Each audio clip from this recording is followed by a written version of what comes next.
l'histoire du manga en francophonie, je vais revenir un petit peu dessus aussi. Alors, pour commencer, je vais vous présenter un peu le fond du marché du manga à ses débuts. Alors, vers 1978 jusqu'à 1990 environ, on a deux marchés. Tout d'abord, on a le marché des premiers mangas qui arrivent en français. Ils sont destinés vraiment à un public adulte. Et le deuxième marché, c'est toutes ces bandes dessinées à la française qui représentent Goldorak, Albator, donc toutes ces séries qui étaient à l'époque diffusées à la télévision. C'était dessiné par des Européens, souvent des Italiens ou alors des Français. En 1978, on a le premier magazine vraiment adressé au manga. C'est le Criquitu. C'est une sorte de magazine professionnel qui va durer jusqu'à 1981. Il est publié à Genève et il propose différents contenus. Tout d'abord, il propose des bandes dessinées japonaises, traduites du japonais, et plutôt adultes. Vous avez du Golgo 13 par exemple, dans le magazine comique. Vous avez du Tatsumi, qui est aussi très adulte. Vous avez du Osamu Tezuka, dessiné adultes, et vous avez aussi des histoires populaires, des histoires policières, de Shotaro Ishinomori. Vous avez aussi parfois des nouvelles qui sont présentées. Là, par exemple, il y a un article. Vous avez un article courrier sur l'actualité de la bande dessinée qui, à l'époque, en France, est très active. On a Méta Hurlant, etc. Et on a aussi parfois des nouvelles. Moi, ici, je crois qu'il n'y en a pas. C'est vraiment le premier à avoir voulu s'intéresser au manga de manière sérieuse. Il ne va pas faire long. Il va durer 6 volumes, 6 numéros. Il ne va pas faire énormément de bruit, il va quand même faire un peu de bruit dans le milieu de la bande dessinée à l'époque, mais c'est encore trop moderne, si vous voulez. Le public n'est pas prêt. Voilà pourquoi ça ne va pas durer. Cependant, en 1979, il y a le premier manga qui va être édité. C'est une aventure policière à nouveau de Shotaro Ishinomori. Son manga s'intitule Sabu Toichi, et là ils ont juste publié un chapitre. Vous voyez, le format il est énorme quand on compare avec les mangas qu'on a aujourd'hui format poche.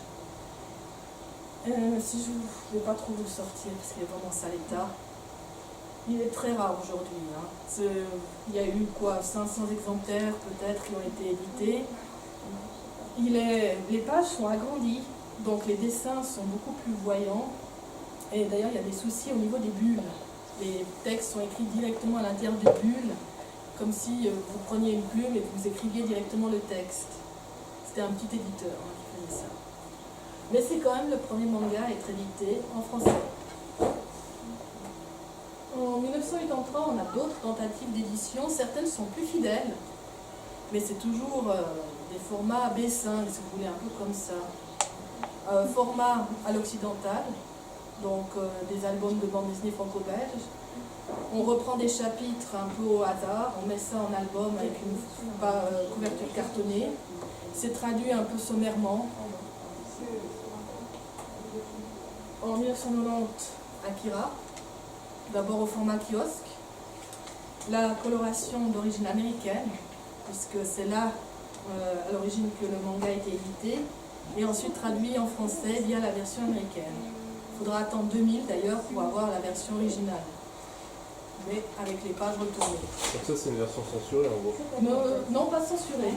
La version est intégrale, simplement ils ont mis en couleur les pages qui étaient noir et blanc. Mais c'était bien dessiné à un public adolescent. Ils ont juste redessiné les onomatopées au format américain, mais ils ne sont pas qu'il y a de censure. D'abord ça a été au format kiosque, et ensuite ils ont sorti les gros tomes cartonnés chez Glénat. En 1993, Dragon Ball, première parution. Immense succès tout de suite, notamment grâce à la série animée qui passait alors sur TF1. Et c'est vraiment le succès d'Akira qui va non seulement pousser Glénat à sortir d'autres mangas moins connus, mais aussi d'autres éditeurs.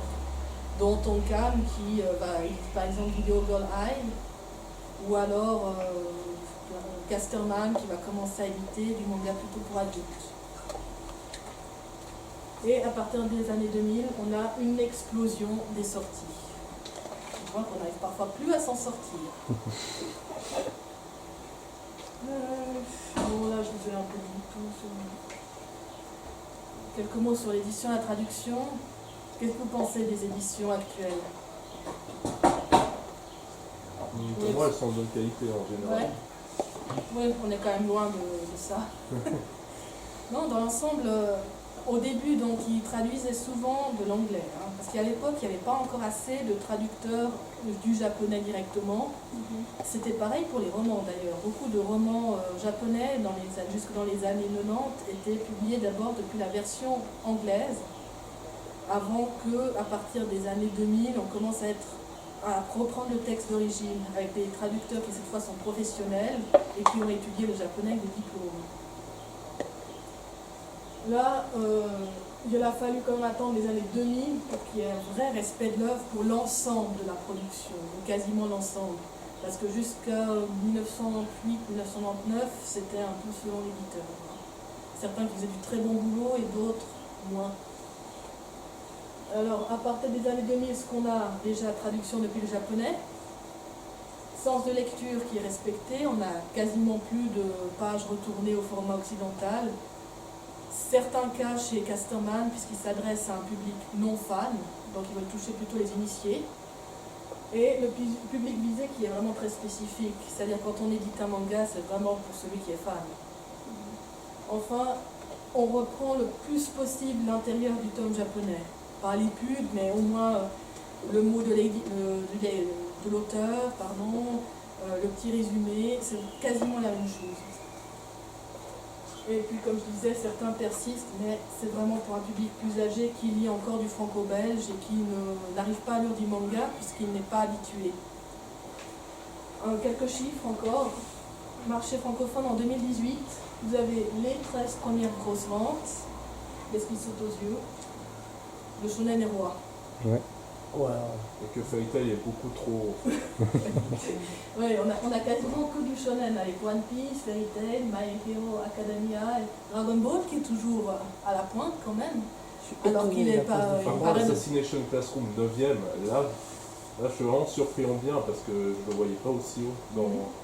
Il y a quelques surprises, ouais. Mais par contre, les séries sont toutes vieilles. Elles ont toutes plus de 15 ans. Ouais, pourtant c'est les derniers chiffres. Hein. Ouais. Mais là, moi je suis vraiment étonné par Fairy Tail là. Ah, mais c'est populaire, ça. Non, mais c'est peut-être populaire, mais quand même deuxième. Moi je les aurais vu beaucoup plus bas. Ah, ça, je comprends pas non plus pourquoi il est en Ce deuxième. manque de goût, quoi. C'est le shonen classique, typique, sans intérêt. Voilà, donc vraiment le shonen qui est roi. C'est vrai, beaucoup de séries qui ont quand même au moins 2-3 ans pour les plus récentes. Très peu de nouveautés. Deuxième chose, la différence avec la bande dessinée de manière générale. Vous voyez ici les BD de genre, BD jeunesse, et puis après les comics et les mangas. Les mangas font les plus grosses parts de marché. C'est quand même 38%. Il y a une augmentation de 11% pour 2018. Et par contre, les comics, ils surnagent. Quant au BD jeunesse et puis au BD de genre, ça se maintient à peu près, mais c'est vraiment le manga qui vend le plus. Une remarque par contre, ça c'était expliqué dans l'article, le manga est celui qui se vend le plus en bande dessinée de manière générale. Par contre, il n'atteint jamais le 1 million d'exemplaires d'un Astérix par exemple. C'est-à-dire que quand il y a une série populaire en BD franco-belge comme Astérix, il va faire 1 million. Alors qu'un manga, il va peut-être faire 10 000, voire éventuellement au mieux 100 000 exemplaires. Mais jamais il y a eu 1 million. Parce que le public qui lit du manga reste quand même faible par rapport au public qui va lire du Astérix et qui va l'acheter à son neveu de 9 ans. Et une dernière chose, l'influence culturelle que peut avoir le manga sur nos bandes dessinées. Là, vous avez 3 exemples, est-ce que vous les connaissez?